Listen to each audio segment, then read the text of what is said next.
All right, let's get right into it. Today, we're looking at a set of numbers that are pretty scary, not gonna lie. They suggest that the whole idea of the American dream is about to get a major and very expensive rewrite. We're gonna break down what it might actually cost to be 30 years old in the year 2030 and why, for a whole generation, it might be pretty much impossible.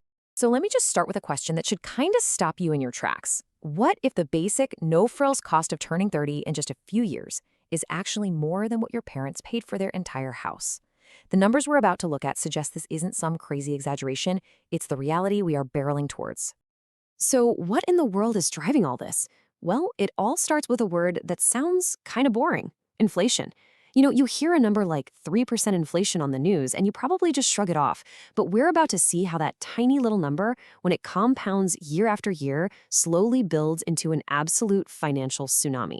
And let's be super clear here.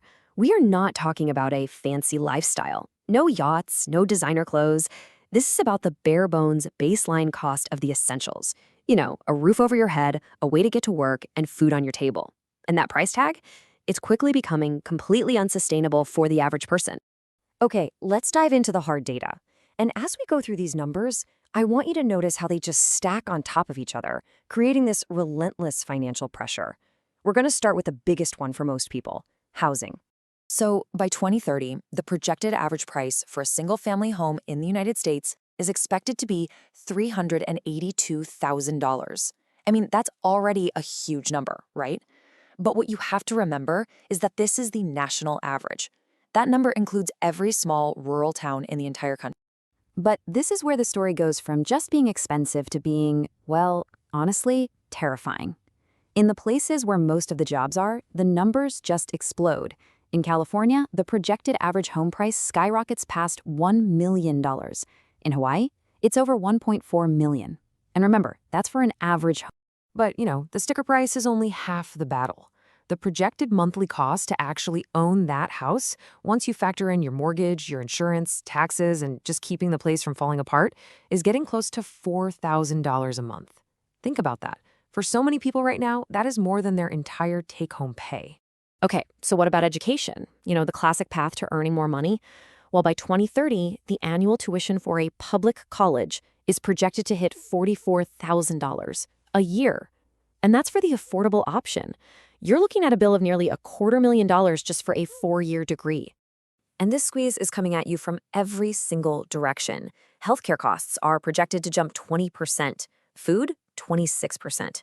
The cost of just owning a car is already up a whopping 43% since 2019. It's just this constant draining pressure from every essential part of your life. And this brings us to the absolute core of the problem, the central conflict of this whole story. I mean, rising costs are one thing, but they turn into a full-blown crisis when they smash head-on into paychecks that are just not moving. This is the great income squeeze. Yeah, this slide just lays it out perfectly.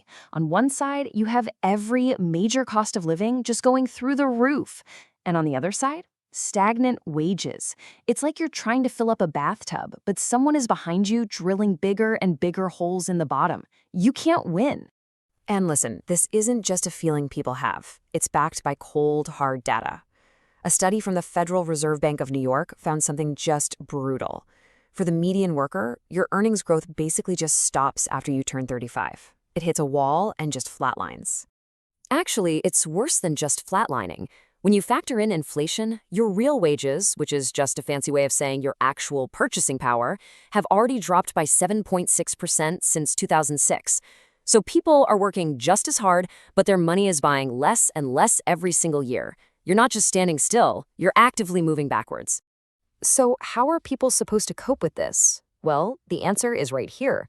More than half of Gen Z and millennials now have a side hustle. But let's be real, this isn't about passion projects anymore. This has become a mandatory, non-negotiable survival mechanism just to make rent and buy groceries. This kind of financial pressure isn't just a personal problem that you deal with alone. No, it has huge consequences for society as a whole. It is fundamentally rewriting the unspoken rules and the basic expectations we've all lived by for generations. This new reality is even changing the way we talk. The term side hustle, used to mean something fun, a passion project on the side. The new definition? It's the second or even third job that you are forced to get simply to afford the basics that one job used to cover easily. And the ripple effects of this are just massive. Home ownership. It's shifting from being a normal milestone to a luxury only for the rich. Marriage? For some, it's becoming a pragmatic financial partnership. Huge life decisions like having kids are turning into luxury purchases that many people feel they just can't afford. The whole idea of social mobility is under threat. To put it really simply, the 40-hour workweek is no longer the path to a stable, comfortable life. It's becoming the bare minimum number of hours you need to work just to survive. The whole idea of work-life balance becomes a total fantasy when every waking hour is spent just trying to tread water. So we've looked at all the financial costs, the dollars and cents, but let's end by talking about the final and probably the most important price tag of all, the toll this takes on us, as human beings. The source material calls this the psychological warfare of inflation. And man, that phrase just hits the nail on the head. How can you possibly plan for a future when the goalposts aren't just moving, they're sprinting away from you at full speed? It creates this constant state of anxiety, of stress, and the scarcity mindset that is just absolutely exhausting to live with. So we'll leave you with this one last thought. These numbers, these projections, they aren't destiny. They are a warning. And knowing what might be coming down the road is the very first step in getting ready for it. Your future self is watching the choices you make today. The only question is, what path are you going to choose for them?